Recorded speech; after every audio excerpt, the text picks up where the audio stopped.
Muscles of the hand. The intrinsic muscles of the hand are in four compartments, which is the thenar muscles in the thenar compartment, which is the abductor pollicis brevis, the flexor pollicis brevis, and opponent pollicis. The abductor pollicis in the adductor compartment. I'm going to repeat this one. The adductor with double D pollicis in the adductor with double D compartment. The hypothenar muscles in the hypothenar compartment. The abductor with P and D, digiti minimi, flexor digiti minimi, and opponent digiti minimi. The short muscles of the hands, the lumbricals, are in the central compartment, and the interossei are between the metacarpal. The thenar muscles form the thenar eminence on the lateral surface of the thumb and are chiefly responsible for a position of the thumb. This complex movement begins with the thumb in the extended position and initially involves a medial rotation of the first metacarpal cupping the hand, produced by the action of the opponent's pollicis muscle at the ear metacarpal joint, and then abduction, flexion, and usually adduction. The reinforcing action of the adductor pollicis and flexor pollicis longus increases the pressure that the opposed thumb can exert on the fingertips. Normal movement of the thumb is important for the precise activities of the hand. Because the first metacarpal is the most mobile than the other digits, several muscles are required to control its rhythm of movement. The abduction APL and abduction pollicis brevis. The adductor pollicis and the first dorsal interosseous. The extension is exerted by the EPL, the EPB, and APL. The flexion, flexor pollicis longus, and flexor pollicis brevis. The above movement occurs at the metacarpophalangeal joint. The opposition opponent's pollicis, the movement referred to, the occur at the carpometacarpal joint and results in a cupping of the palm. The opposition bringing the tip of the thumb into contact with the little finger or any of the other digits also involves abduction and flexion and adduction at the metacarpophalangeal joint. The abductor pollicis brevis, this short abductor of the thumb, forms the anterolateral part of the thenar eminence. The abductor pollicis brevis abducts the thumb at the carpometacarpal joint and assists the opponent's pollicis during the early stages of opposing this, rotating its proximal phalanx slightly medially. To test the abductor pollicis brevis, the adducted thumb against resistance, if acting normally, the muscle can be seen and palpated. The flexor pollicis brevis, this short flexor of the thumb, is located medial to the abductor pollicis brevis. Its tendon usually contains a sesame bone. The flexor pollicis brevis flexes the thumb at the carpometacarpal and metacarpophalangeal joint and aids in opposition of the thumb. To test the flexor pollicis brevis, flex the thumb against resistance. If actually normally the muscle can be seen and palpated, however, keep in mind that the flexor pollicis longus also flexes the thumb. Opponent pollicis, this quadrangular muscle lies deep to the abductor pollicis brevis and lateral to the flexor pollicis brevis. The opponent pollicis opposes the thumb, the most important thumb movement, that is, in the flexes and rotates the first metacarpal medially at the carpometacarpal joint during opposition. This movement occurs when picking up an object. Right. The tip of the thumb is brought into contact with the fat of the little finger. The adductor pollicis, the deeply placed fan-shaped adductor of the thumb, is located in the adductor compartment of the hand. The adductor pollicis has two heads of origin that are separated by the radial artery and enters the palm to form the deep palmar arch. This tendon usually contains a sesamoid bone. The adductor pollicis adducts the thumb, moves the thumb to the palmar of the hand, thereby giving power to the grip. Hypothenar muscles, which is also known abductor digiti minimi, flexor digiti minimi brevis, and opponent digiti minimi, produces the hypothenar eminence on the medial side of the palmar and move the little finger. They are in the hypothenar compartment with the fifth metacarpal. The abductor digiti minimi, this abductor of the little finger, is the most superficial of the three muscles forming the hypothenar eminence. The abductor digiti minimi adducts the fifth digit and helps flex its proximal phalanx. The flexor digiti minimi brevis, this short flexor of the little finger, is variable in size. It lies lateral to the abductor digiti minimi. The flexor digiti minimi brevis flexes the proximal phalanx of the fifth digit at the metacarpophalangeal joint. The opponent digiti minimi, this quadrangular muscle, lies deep to the abductor and flexor muscle of the fifth digit. The opponent's digiti minimi draws the fifth metacarpal bone anteriorly and rotates it laterally, thereby deepening the hollow of the palm and bringing the fifth digit into opposition with the thumb. The palmaris brevis is a small, thin muscle in the subcutaneous tissue of the hypothenar eminence. It is not in the hypothenar compartment.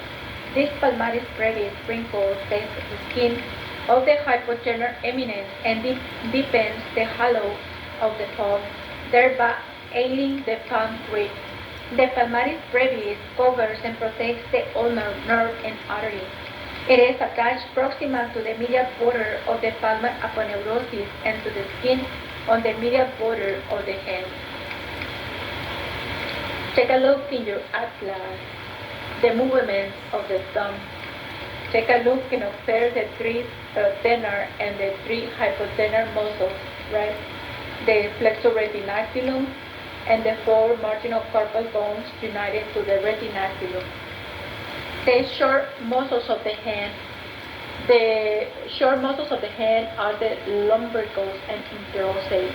The lumbricals form slender lumbrical muscles were named because of their worm-like, right? The lumbrical flex the digits at the metacarpophalangeal joint and extends the interphalangeal joint. The interosseous, the four dorsal interosseous muscles, are located between the metacarpals. The three palmar interosseous muscles are on the palmar surfaces of the metacarpal bones. The first dorsal interosseous muscle is easy to palpate, oppose the thumb firmly against the index fingers, and it can be easily felt. Some authors describe four palmar interosseous in so doing. They are including the tip head of the flexor pollicis brevis because of its similar innervation and placement on the thumb. The four dorsal interosseous adducts the digits and the three palmar interosseous adducts them. A mnemonic device is to make acronyms of dorsal abduct DAD and palmar abduct PAD. Acting together, the dorsal and palmar interosseous and the lumbrical produce flexure at the metacarpophalangeal joints and extension of the interphalangeal joints and so-called C movement. This occurs between all their attachments to the lateral band of the extensor expansion. Understanding the C movement is useful because it is the opposite of claw hand, which occurs in ulnar paralysis, when the interosseous and the third and fourth lumbricals are incapable of acting together to produce the C movement. The flexor tendons of extrinsic hand muscles. The tendons of the FDS and FDP enters the common flexor synovial sheath ulnar dorsal deep to the flexor retinaculum. The tendons enter the central compartment of the hand and fan out the inner their respective digital synovial sheaths. The extension of the digital sheath enables the tendons to slide freely over the other during movements of the digits. Near the base of the proximal phalanx, the tendon of FDS splits and surrounds the tendon of FDP. The halves of the FDS tendons are attached to the margins of the anterior arc through the base of the middle phalanx. The tendon of the FDP, after passing throughout the split in the FDS tendon, which is also known as Camper's passes distally to attach to the anterior aspect of the base of distal phalanx. The fibrous digital sheaths are the strong ligaments runals containing the flexor tendons and their synovial sheath. Fibrous digital sheath extends from the head of the metacarpus to the bases of the distal phalanges. These sheaths prevent the tendons from pulling away from the digits, right, which is also known as bowstringing. The fibrous digital sheath combine with the bones to form osteofibrous tunnels throughout which the tendons pass to reach the digits. The annular and cruciform bars or pullays are thickened the reinforcements of the fibrous digital sheaths. The long flexor tendons are supplied by small blood vessels that pass within synovial folds, vincula. From the periosteus of the phalanges, the tendon of the flexus pollicis longus passes deep to the flexor retinaculum to the thumb within its own synovial sheath at the head of the metacarpal. The tendon runs between the sesamoid bones, one of the combined tendons of the flexor pollicis brevis and adductor pollicis brevis, and the other in the tendon of the adductor pollicis. Take a look in your atlas, the flexor tendons, common flexor sheath, the fibrous digital sheath, and synovial sheath of the digits. The arteries, the ulnar and radial arteries and their branches provide all the blood to the hand. The ulnar artery enters the hand anterior to the flexor retinaculum between the pisiform bone and the hoof of the hamate. The ulnar artery lies lateral to the ulnar nerve. It divides into two terminal branches, the superior palmar arc and the deep palmar branch. The superficial palmar arc, the main termination of the ulnar artery, gives rise to the three common palmar digital arteries. The anastomose with palmar metacarpal arteries from the deep palmar arc. Each common palmar digital artery divides into a pair of proper palmar digital arteries that run along the adjacent sides of the second through the four digits. The radial artery curves dorsally around the scaphoid and trapezius in the floor of the anatomical snuff box and enters the palm by passing between the head of the first dorsal interosseous muscle. It then runs medially and passes between the head of the adductor pollicis. The radial artery anastomoses with the deep branch of the ulnar artery to form the deep palmar arc. The deep palmar arc, formed mainly by the radial artery, lies across the metacarpal just distal to their bases. The deep arc gives rise to the three palmar metacarpal arteries and the princeps pollicis arteries, which supply the palmar surface and sides of the thumb. The veins of the hand, the superficial and deep palmar arterial arches are accompanied by superficial and deep palmar venous arches, respectively. The dorsal digital vein drains into three dorsal metacarpal veins, which unite to form a dorsal venous network. Superficial to the metacarpus, this network is prolonged proximally on the lateral side as the cephalic vein. The basilic vein arises from the medial which is also known as ulnar side of the dorsal venous network. The nerves of the hand, the median ulnar and radial nerves supply the hand branches or communicating from the lateral and posterior cutaneous nerves might contribute some fibers to supply the dorsum of the hand. The median nerve enters the hand throughout the carpal tunnel deep to the flexor retinaculum, along with the 9 tendons of the flexor digitorum superficialis and profundus and the flexor pollicis longus. The carpal tunnel is the passage deep to the flexor retinaculum between the tubercles of the scaphoid and trapezoid bones on the lateral side and the pisiform and hook of the hamate on the medial side. Distal to the carpal tunnel, the median nerve supplies the 3 thenar muscles and the first and second lumbricals. It also sends tensor fibers to the skin on the entire palmar surface.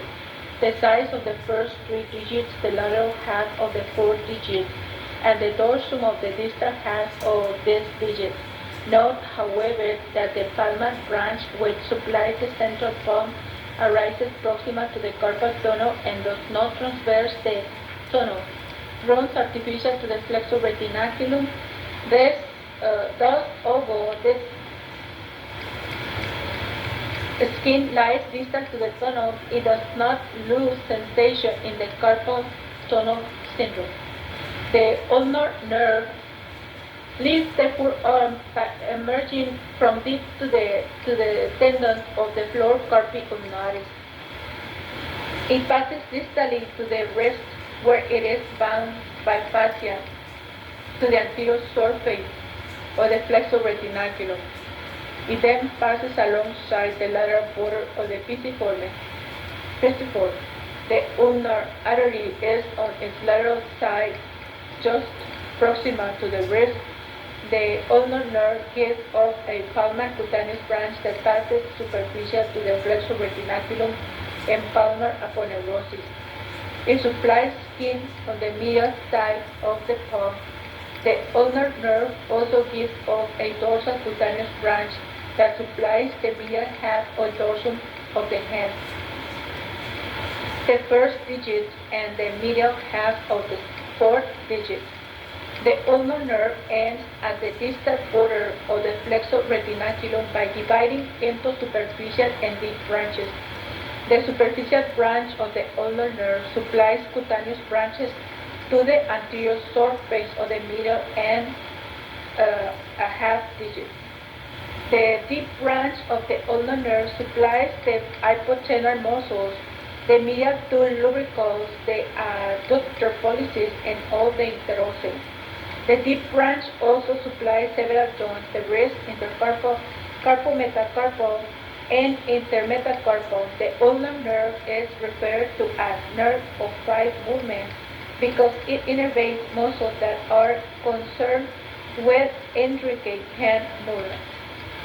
The radial nerve supplies no hand muscle. Its terminal branches, superficial and deep, arise in the cubital fossa.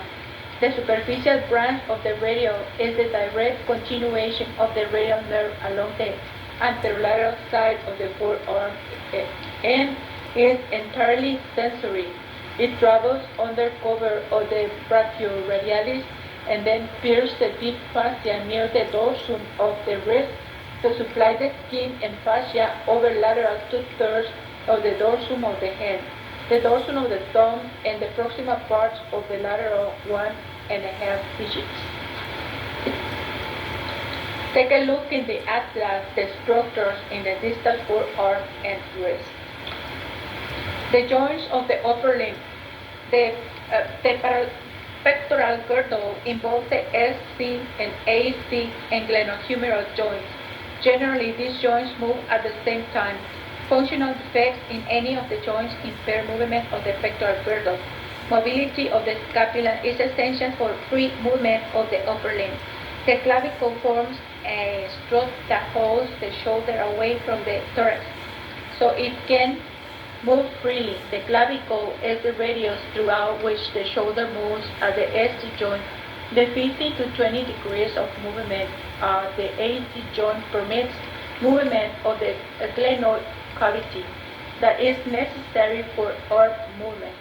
When testing the range of motion of the pectoral girdle, both scapulothoracic movement of the scapula and the thoracic wall and glenohumeral movement must be considered.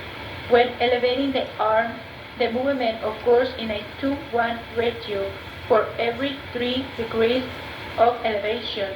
Approximately 2 degrees occur at the glenohumeral joints and 1 degree at the scapulothoracic movement. The important movements of this pectoral girdle are the scapular movements at the following points: the elevation and depression, and in the protraction, lateral or forward movement of the scapula, and retraction, medial or backward movement of the scapula, and rotation of the scapula.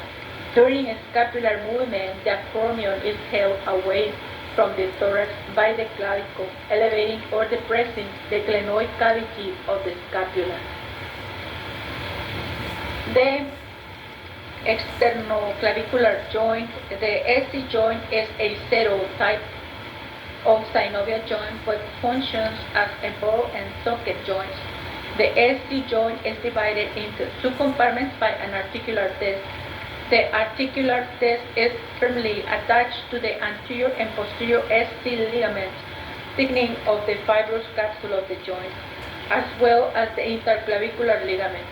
The great strength of the SC joint is a consequence of this attachment. Thus, although the articular disc serves as a shock absorber of forces transmitted along the clavicle from the upper limb, dislocation of the clavicle is rare, whereas fracture of the clavicle is common. The SC joint, the only articulation between the upper limb and the axial skeleton, can be readily palpated because the sternal end of the clavicle lies superior to the manubrium on the sternum. The articulation of the sternoclavicular joint, the sternal end of the clavicle articulates with the manubrium of the sternum and the first costal cartilage. The articular surface are covered with fibrocartilage. The articular capsule of the sternoclavicular joint, the fibrous part of the articular capsule surrounds the SC joint, including the epiphysis of the sternal end of the clavicle, and is attached to the margins of the articular surface, including the periphery of the articular disc. A synovial membrane lines the fibrous part of the articular capsule and both surfaces of the articular disc. The ligaments of the sternoclavicular joint, as anterior and posterior SC ligaments reinforcing the capsule anterior and posteriorly. The interclavicular ligament strengthens the capsule superiorly. It extends from the sternal end of one clavicle and passes to the sternal end of the other clavicle. In between, it is also attached to the superior border of the manubrium of the sternum. The costoclavicular ligament anchors the inferior surface of the sternal end of the clavicle to the first rib and its costal cartilage, limiting elevations of the pectoral girdle. Movements of the sternoclavicular joints. Although the SC joint is extremely strong, it is significantly mobile to allow movements of the pectoral girdle and upper limb. During full elevation of the limb, the clavicle is raised to approximately a 60-degree angle. The SC joint moves in several directions, anteriorly, posteriorly, and inferiorly, up to 25 to 30 degrees along its long axis. The blood supply of the sternoclavicular joint, the SC joint, is supplied by internal thoracic and suprascapular arteries. The nerve supply of the sternoclavicular joint branch of the medial supraclavicular nerve, and the nerve to the subclavius supplies the SC joint. Let us stop right here and continue in a little while.